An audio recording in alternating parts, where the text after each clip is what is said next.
मी सांगूच नाही शकत की इथे कोणती गोष्टीला त्रुटीच नाहीये नवी मुंबईत जर आम्ही राहतोय, आणि त्याचं नक्की श्रेय आम्ही गणेश नाईक साहेबांनाच देणार, कारण तेच आहेत ज्यांनी आमच्यावर लक्ष ठेवलं, किंवा त्यांनी नवी मुंबईचे शिल्पकार त्यांना म्हणतात, त्यात काय वाद नाहीये. साहेबांबद्दल तर जेवढं बोलू इतकं कमीच आहे.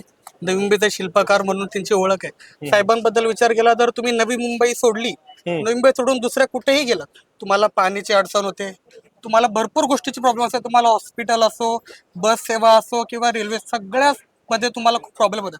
पण नवी मुंबईचा विचार केला तर नवी मुंबई स्वच्छ सुंदर नवी मुंबई जगाच्या पूर्ण भारतामध्ये 3ऱ्या नंबरवर नवी मुंबईचा क्रमांक येतो. ही गोष्ट देखील तुम्हाला माहिती आहे. फ्लेमिंगो सिटी देखील नवी मुंबईला म्हणतात.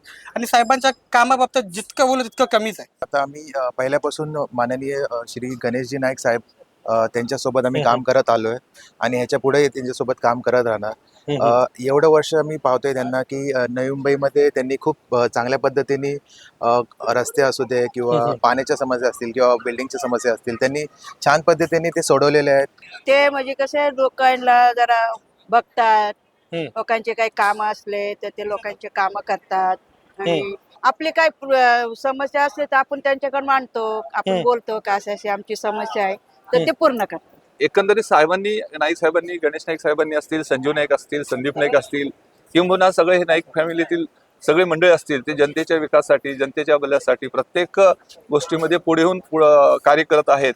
आणि त्याचा निश्चितच या येणाऱ्या निवडणुकीमध्ये त्याला फायदा होईल अशी मला तरी आशा वाटते.